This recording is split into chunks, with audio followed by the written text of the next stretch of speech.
और अंग्रेजों की हिम्मत नहीं थी कि जगत बाबू के ऊपर हाथ डालें। मेरे पूर्वज और उनके सारे साथी उन्होंने काशी नहीं छोड़ी। 18 मार्च 1799 को जगतगंज को घेरा ब्रिटिश आर्मी ने और उनकी गिरफ्तारी हुई। उनके और साथियों की भी गिरफ्तारी हुई, जैसे भवानी शंकर सिंह चितईपुर के। चार जनरल ने एक अधिसूचना जारी करके एक special Banaras special court form हुई। बनारस में मुकदमा चला। आपको जान के आश्चर्य होगा कि जितने हिंदुओं पे चला है उतने ही मुसलमानों पे भी चला। मैं ये कह सकता हूँ कि ये हिंदू मुस्लिम दोनों मिल के अंग्रेजों से लड़े। क्योंकि सर जैसा हम लोगों ने पढ़ा या जैसा हम लोगों ने जाना कि ये आजीवन कारावास में इसलिए वो हुआ क्योंकि अगर कोई ब्राह्मण है तो उसको आप मृत्युदंड नहीं दे सकते थे। अंग्रेजों की हिम्मत नहीं थी कि जगत सिंह को फांसी दे पाए। इनको ले जाने के लिए सेंट हेलेना, हुगली नदी, गंगा नदी जहाँ समुद्र में मिलती है, गहरे समुद्र में, वहीं इन्होंने छलांग लगा दी। और चौका घाट रोड से आप जाएंगे, जेल के पहले बाएं हाथ एक क्रिश्चियन का कब्रिस्तान है। उसमें जो सबसे बड़ी कब्र है वो साक्षात उदाहरण है। उसमें लिखा हुआ है कि 14 जनवरी 1799 को मर्डर्ड बाय वजीर अली। माना यह जा रहा है कि बाबू जगत सिंह ही वो पहले व्यक्ति हैं जिनके देखरेख में सारनाथ पहली बार खोजा गया। शिवपुर बाबू जगत सिंह की जमींदारी का क्षेत्र था और सारनाथ शिवपुर में आता। उस समय बाबू जगत सिंह जिंदा थे। बाबू जगत सिंह ने ही अपने लेबर को बताया होगा कि शंकर आपको करेक्ट लोकेशन दे सकता है। उसमें जगत सिंह स्तूप ही है। ये बाद में धर्मराज का स्तूप नाम था। इतनी आसानी से आज़ादी हमें नहीं मिली है, इसके लिए बहुत कुर्बानी लोगों ने दी है। उनको याद किया जाना चाहिए। और हमने ये प्रूफ कर दिया है कि ब्रिटिशर्स जो हैं वो सारनाथ के प्रिजर्वर नहीं थे, डिस्ट्रॉयर थे। और डंकन पुल जो बना उसमें 60 पुलकॉट पत्थर, ये गवर्नमेंट रिकॉर्ड है, और मूर्तियाँ गंगा वरुणा की धारा मोड़ने के लिए डंकन ब्रिज, जो आज की डेट में पुराना पुल कहा जाता है, उसमें खपा दी गई। डंकन का वो रिकॉर्ड है जिसमें उसने लिखा है कि मुझे सारनाथ से इतना पत्थर चाहिए। वो रिकॉर्ड है, प्राइमरी रिकॉर्ड है। संस्कृत यूनिवर्सिटी, संपूर्णानंद संस्कृत विश्वविद्यालय की मेन बिल्डिंग सारनाथ के पत्थर से बनी है। कि Jagat Singh was never Dewan of Raja Chhed Singh.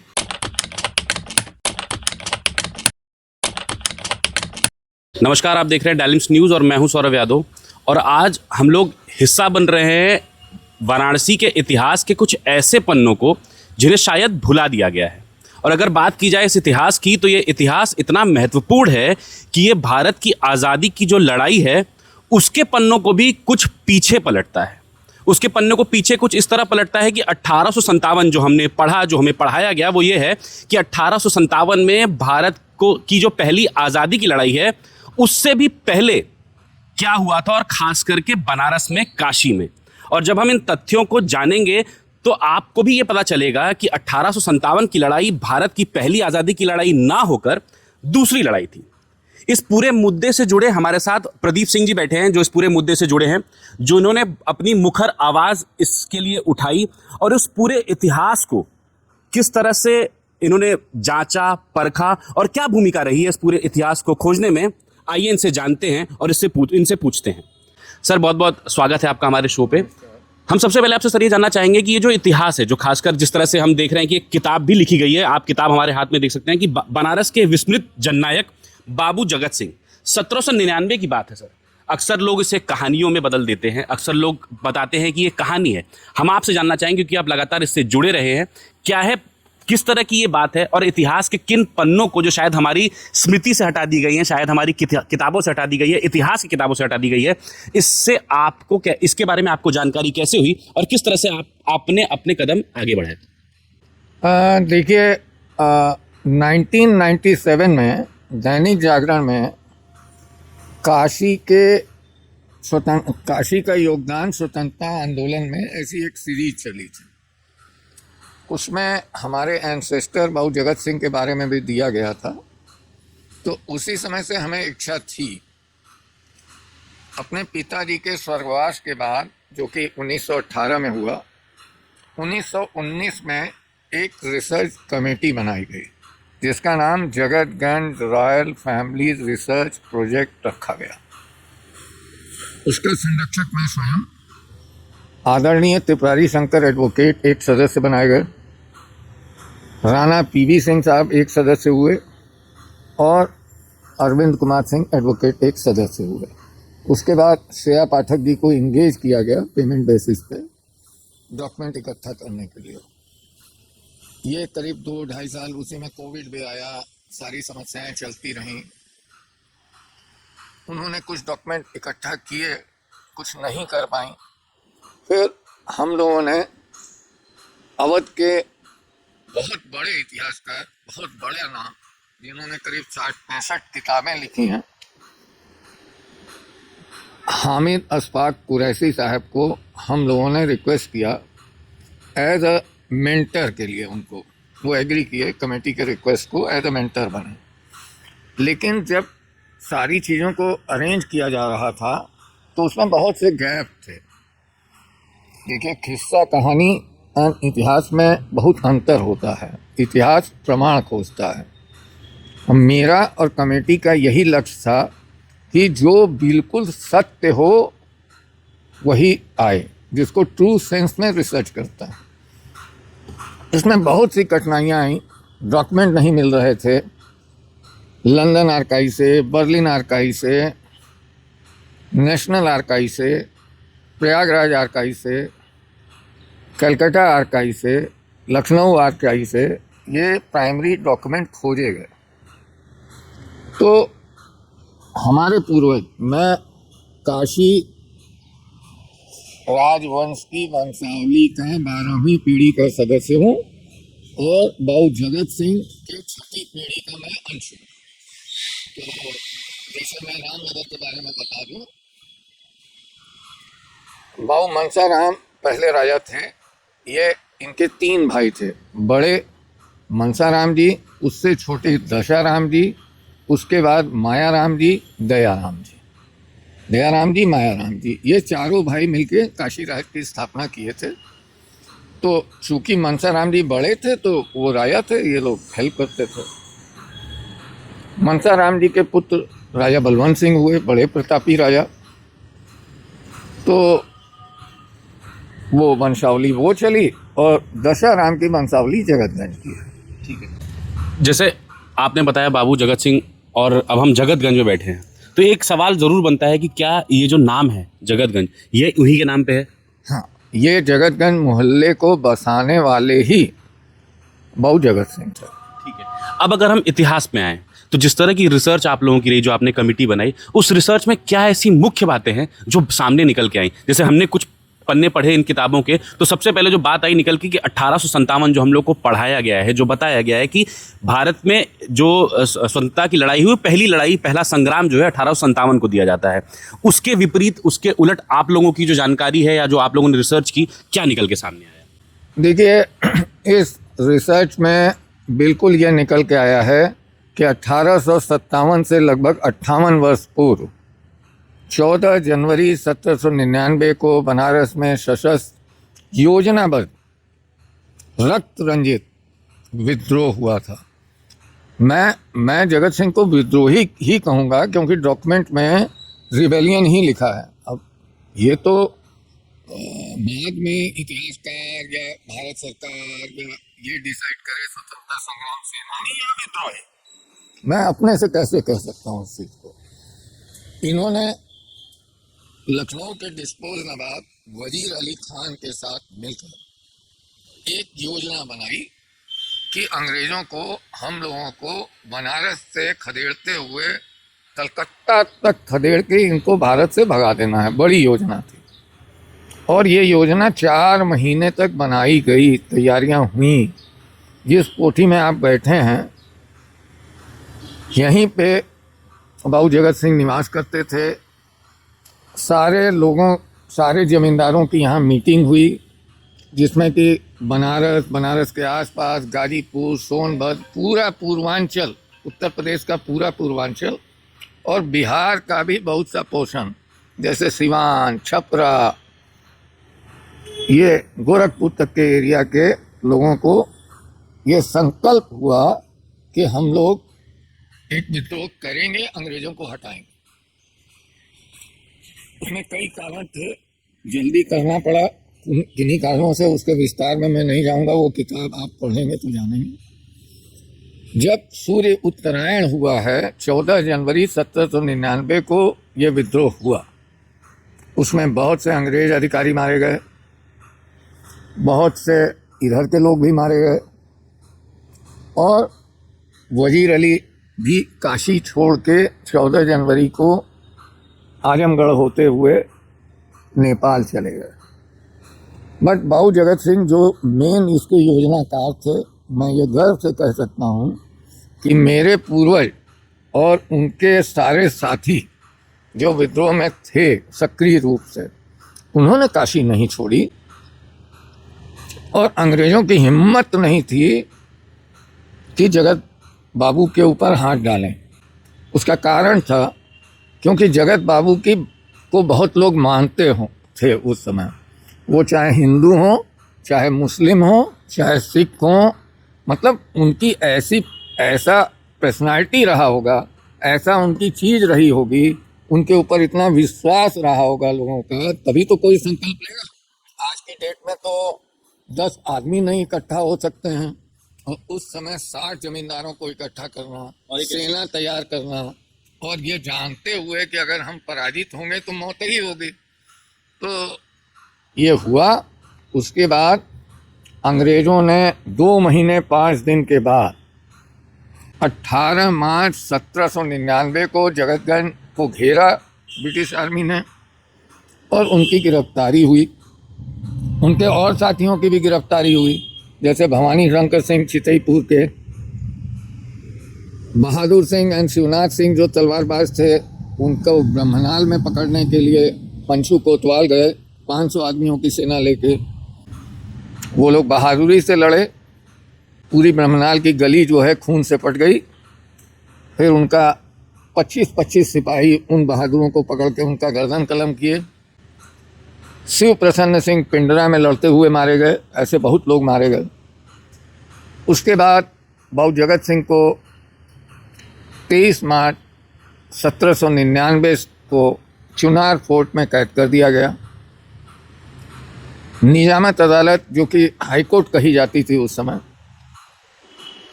Calcutta में होती थी, वहाँ के रजिस्ट्रार जनरल ने एक अधिसूचना जारी करके एक special Banaras special court form हुई। बनारस में मुकदमा चला मई मिड से जून जुलाई में। और जो मुख्य विद्रोही थे, देखिए इसमें तो कितने सिपाही मारे गए, कितने और लोग मारे गए, कितनी जनता मारी गई, कितने अंग्रेज सिपाही मारे गए, ये सब तो अनरिकॉर्डेड है। जो रिकॉर्डेड है, जिनके ऊपर मुकदमा चला, आपको जान के आश्चर्य होगा कि जितने हिंदुओं पे चला है उतने ही मुसलमानों पे भी चला है। तो मैं ये कह सकता हूँ कि ये हिंदू मुस्लिम दोनों मिल के अंग्रेज़ों से लड़े थे। ये 1799 की बात है। उसके बाद इनको 22 जुलाई 1799 को बनारस की विशेष न्यायालय ने फांसी की सजा सुनाई, लेकिन गवर्नर काउंसिल ने उसको 23 जुलाई को आजीवन कारावास में कन्वर्ट कर दिया। क्योंकि सर, जैसा हम लोगों ने पढ़ा या जैसा हम लोगों ने जाना कि ये आजीवन कारावास में इसलिए वो हुआ क्योंकि अगर कोई ब्राह्मण है तो उसको आप मृत्युदंड नहीं दे सकते थे। ये सरासर गलत है। ये अंग्रेज़ों की चाल थी, क्योंकि आपको जान के आश्चर्य होगा कि नंद किशोर राय जी को पहली फांसी पश्चिम बंगाल में दी गई थी, वो भूमिहार ब्राह्मण ही थे। और भवानी शंकर सिंह चितईपुर के जो जमींदार थे, वो भी भूमिहार ब्राह्मण थे, उनको भी फांसी दी गई। तो ये कहने और सुनने की बात थी, ऐसा कुछ भी नहीं था। अंग्रेज़ों की हिम्मत नहीं थी कि जगत सिंह को फांसी दे पाएँ। अच्छा। तो इसलिए इसको बदला गया। और 23 जुलाई से लेकर, और उसके बाद गवर्नर काउंसिल का यह निर्णय हुआ कि इनको बनारस नहीं कलकत्ता भेजा जाए। तो 9 अगस्त को ब्रिटिश आर्मी के घेरे में, बटालियन के घेरे में, नदी परिवहन के माध्यम से 10 अगस्त को इनकी यात्रा कलकत्ता की शुरू हुई, जो कि 31 अगस्त को ये 1799 को कलकत्ता पहुँचे और इनको फोर्ट विलियम कारावास में कैद कर दिया गया। उसके बाद अंग्रेज़ों ने इनको इतना खतरनाक माना। अंग्रेज़ों को, गवर्नर काउंसिल को ये डिसाइड करने में 2-2.5 महीना लग गया कि इनको कहाँ रखा जाए। अगर इनको हिंदुस्तान में रखा जाएगा तो पता नहीं फिर से न कोई बड़ा विद्रोह और बड़ी योजना हो जाए।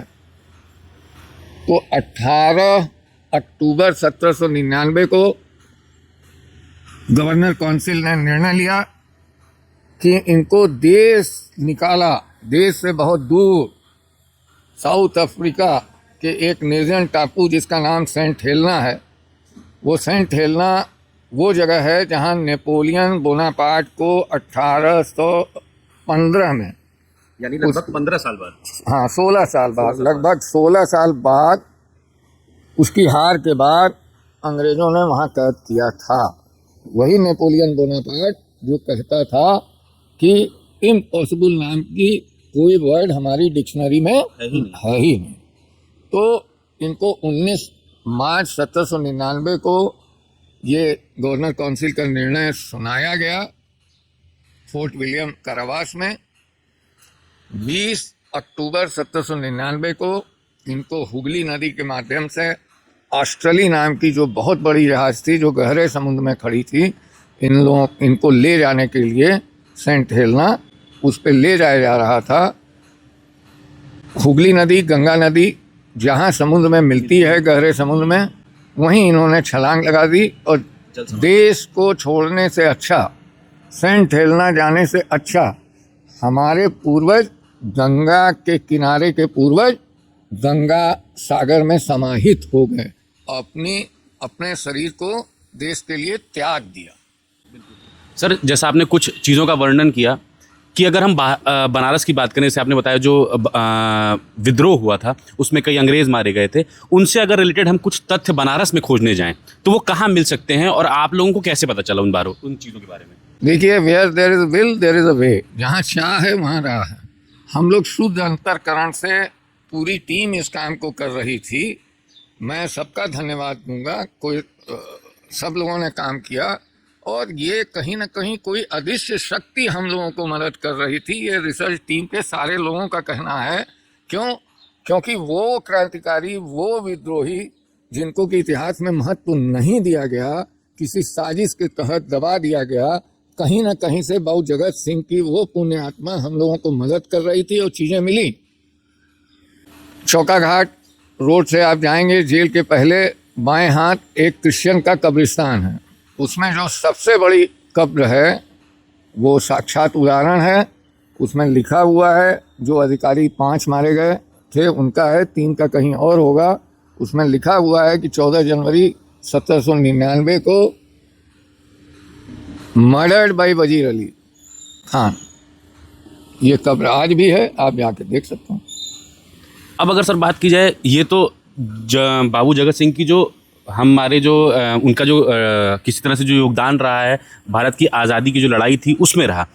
एक तथ्य और निकल के आया सारनाथ से जुड़ा हुआ। हम चाहेंगे कि आप हमारे दर्शकों को इस बारे में बताएं कि सारनाथ की जो एक्सकेवेशन है या सारनाथ की जो खोज है वो कहीं ना कहीं एएसआई बनाने वाले और जो एएसआई में जो ब्रिटिशर्स हैं उनका नाम सबसे ज़्यादा आता है, जैसे कनिंघम का नाम बहुत ज़्यादा आता है। पर अब जो तथ्य सामने आए हैं उसने इसको एकदम उलट कर दिया है।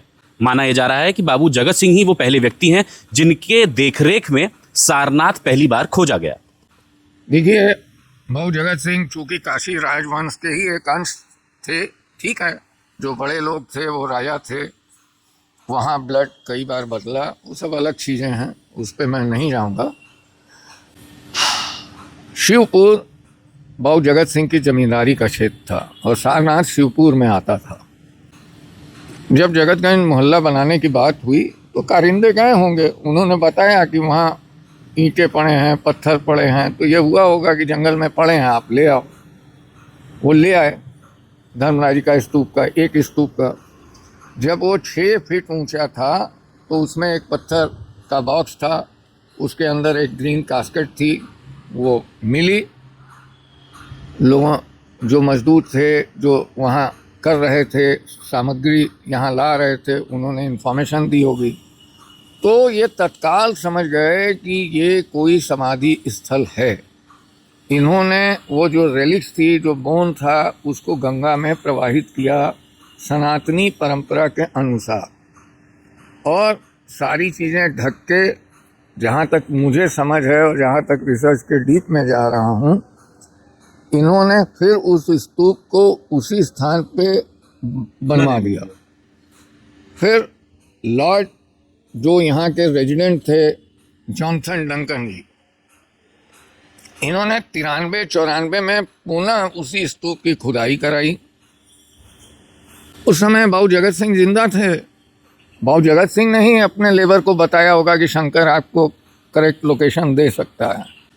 तो डंकन साहब ने उसको ध्वस्त किया, खनवाया। डंकन साहब ने वो पत्थर की मंजूसा उसी में छोड़ दी।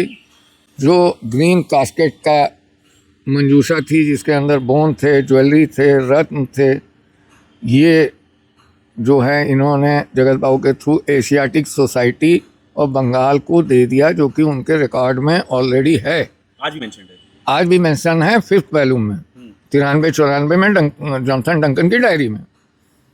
लेकिन दुर्भाग्यवश जब आप 9th वॉल्यूम तक वो है और 11th वॉल्यूम में एशियाटिक सोसाइटी कहती है कि ये यहाँ से गायब हो गया।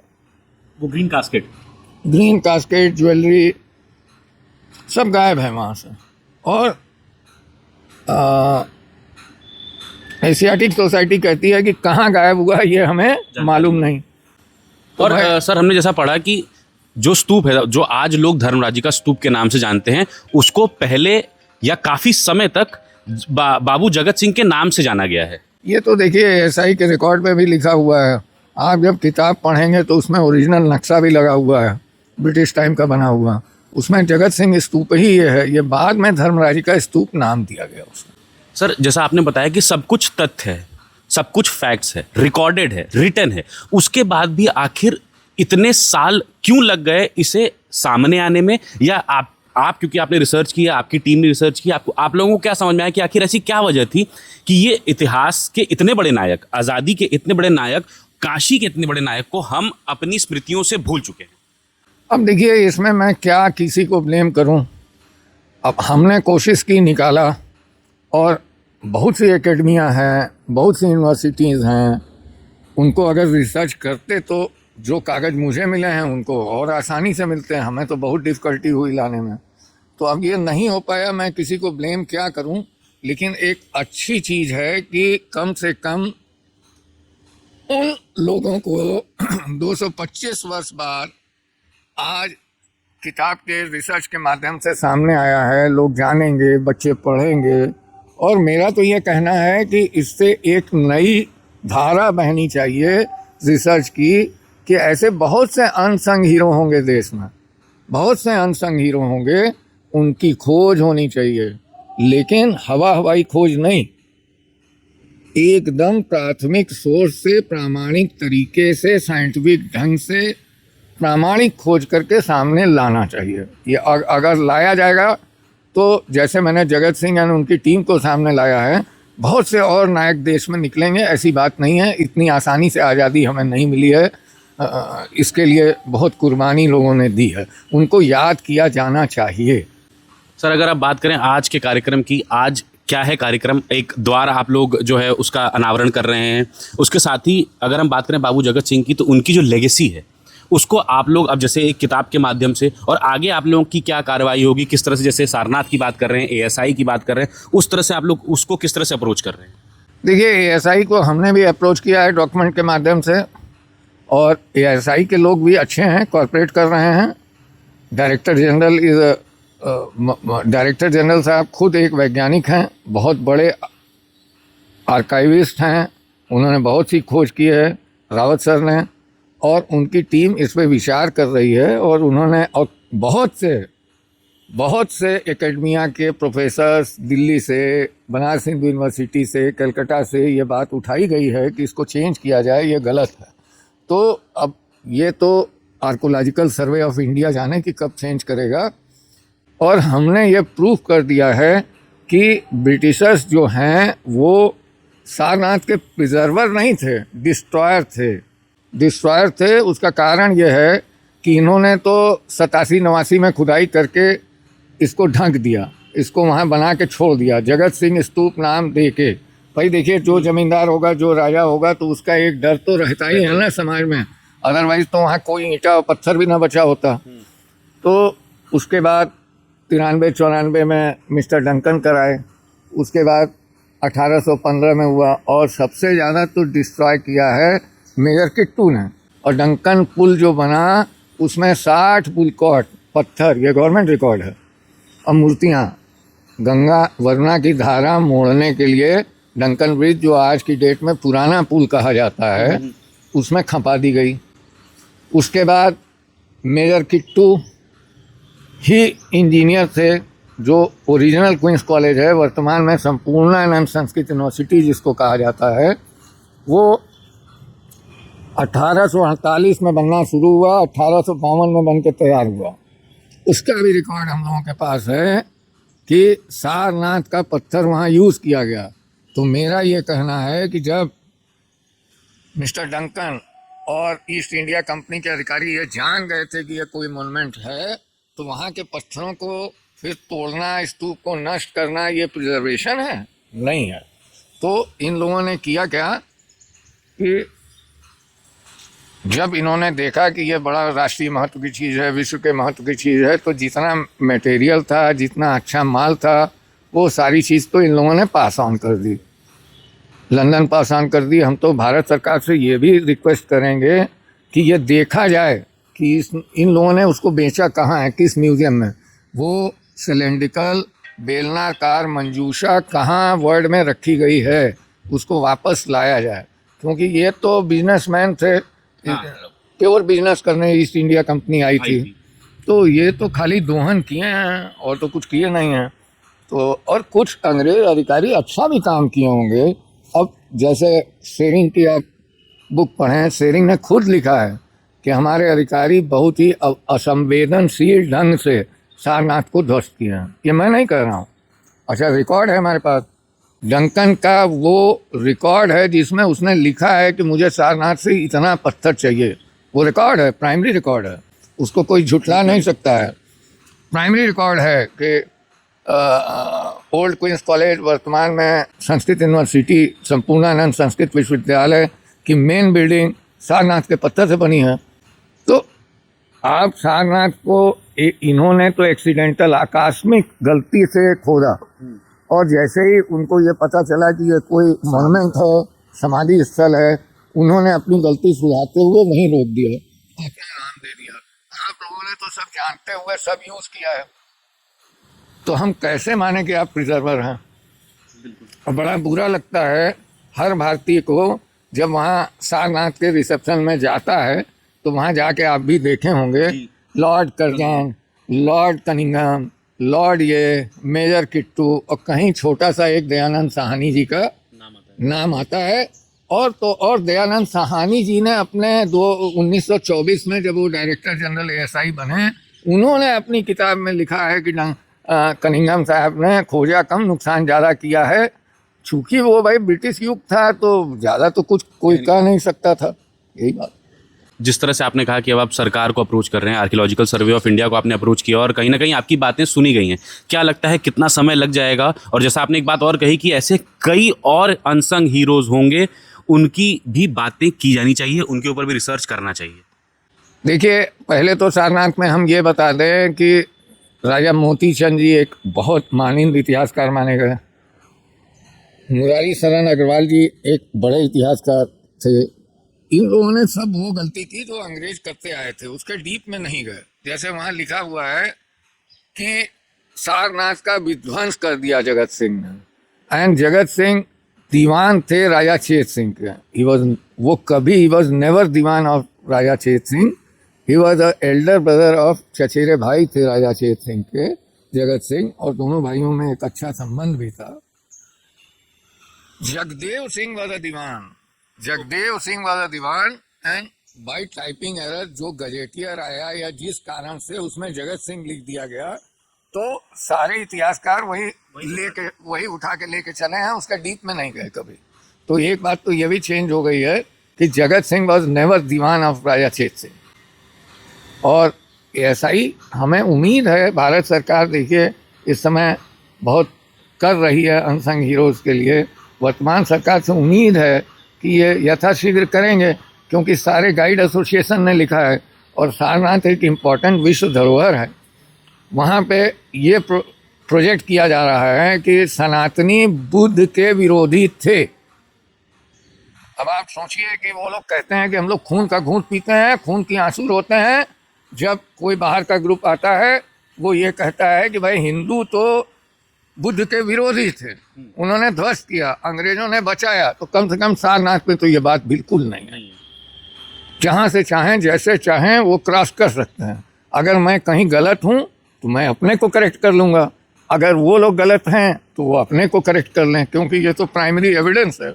एविडेंस ये कह रहा है, और ये 87 में खुदाई हुई। ये कैसे पता चला? वर्तमान में शिवाला है बाबू जगत सिंह का बनाया हुआ, जगतगंज में आज भी है। उसमें जो शिलापट लगा हुआ है उसमें साफ लिखा हुआ है, 1792 में पाली भाषा में लिखा हुआ है, 1792 में ये मंदिर बन के तैयार हो गया फागुन मास में।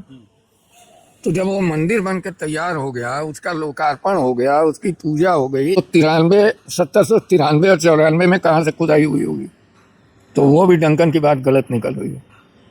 तो काफ़ी ज़्यादा ऐसे तथ्य हैं जिनके ऊपर स्कॉलर्स को ध्यान देने की ज़रूरत है, सरकार को ध्यान देने की ज़रूरत है, आर्कियोलॉजिकल सर्वे ऑफ इंडिया को ध्यान देने की ज़रूरत है आपके हिसाब से? हाँ, मेरे हिसाब से ट्रू सेंस में रिसर्च होना चाहिए। और अब ये सारे एकेडमिक में ये बात भी हो रही है BHU में कि नए टॉपिक को लेकर रिसर्च दिया जाए।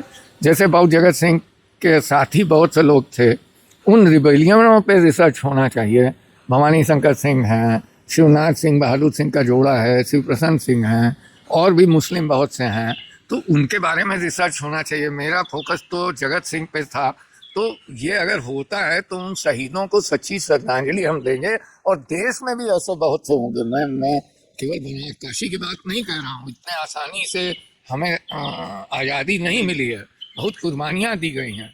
तो अगर ये होता है, लेकिन सही सेंस में रिसर्च हो, जो कि वर्ल्ड लेवल का रिसर्च हो, साइंटिफिक रिसर्च हो, डॉक्यूमेंट प्राइमरी डॉक्यूमेंट से हो, ना कि सेकेंडरी डॉक्यूमेंट से हो। प्राइमरी डॉक्यूमेंट से होना चाहिए। सेकेंडरी को भी यूज़ कर सकते हैं, बट प्राइमरी क्या कह रहा है और सेकेंडरी क्या कह रहा है ये देखने की ज़रूरत है। उस समय सारा पर्शियन में रिकॉर्ड रहता था, करेस्पॉन्डेंस रहता था, उसको कन्वर्ट करवाते थे अंग्रेज इंग्लिश में। कन्वर्जन में भी वो थोड़ा सा ट्विस्ट कर देते थे, अपने हिसाब से चेंज करा देते थे। अभी भी रिसर्च हम लोगों का चल रहा है। दुखद पहलू ये है कि फोर्ट विलियम का 31 अगस्त 1799 का वो रजिस्टर नहीं मिल रहा है, टाउन मेजर रजिस्टर जिसको कहते हैं। फोर्ट विलियम के जेलर को टाउन मेजर कहा जाता था। तो फोटो तो मिल नहीं रही है उनकी, और अगर कैदी का एक हुलिया लिखने की परंपरा रहती थी, वो रजिस्टर मिल जाता तो उससे हम लोग करेक्ट जान जाते कि उनकी हाइट क्या थी, उनका हुलिया क्या था, उनकी कद काठी क्या थी। तो हमारे पूर्वज, उनके ग्रैंडसन बाबू फतेह नारायण सिंह जी की फ़ोटो है, आगे की फ़ोटो हैं हम लोगों के पास, तो हम फिर स्केच करा लेते हैं उसका। बिल्कुल। तो ये अभी एक ये तिथि नहीं मिल रही है, दूसरा उनका करेक्ट डेट ऑफ बर्थ नहीं मिल रहा है। ये दो चीज़ें अभी नहीं मिल रही हैं, जो कि उन्हीं लोगों की कृपा से हम लोग लगे हुए हैं। भविष्य में मिलेंगी तो नेक्स्ट एडिशन में और भी बातें आएंगी। बिल्कुल। तो सर, जैसा कि ये सिर्फ ना कि एक स्वतंत्रता संग्राम के सेनानी की खोज है, बल्कि आपके लिए भी अपनी जो वंशावली है, अपने जो पूर्वज हैं, उनके लिए भी एक खोज है। उनके बारे में भी जानकारी एकत्रित करना अपने आप में एक बड़ी खोज है। देखिए, जानकारी तो हमें शुरू से थी अपने वंशावली की, इसमें कोई शक नहीं है। हाँ, बाबू जगत सिंह को जिस तरीके से अंग्रेज़ों ने, अब क्या साजिश थी, यहाँ के राजपाट की भी साजिश रही होगी, जिसकी लाठी उसकी भैंस, मैं बनारसी भाषा में कह रहा हूँ। तो भाई जिसकी सत्ता रहती है, जिसके लोग रहते हैं, इतिहास भी उसी के तरीके से लिखा जाता है।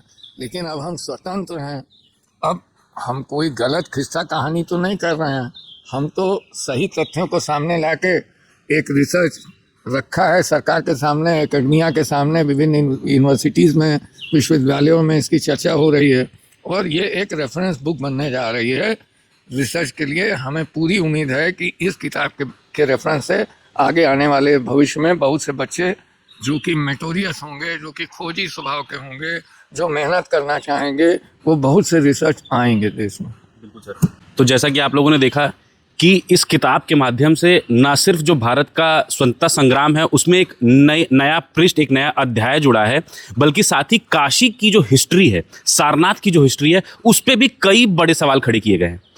आगे और जानकारी के लिए जुड़े रहिए डायलिम्स न्यूज़ के साथ।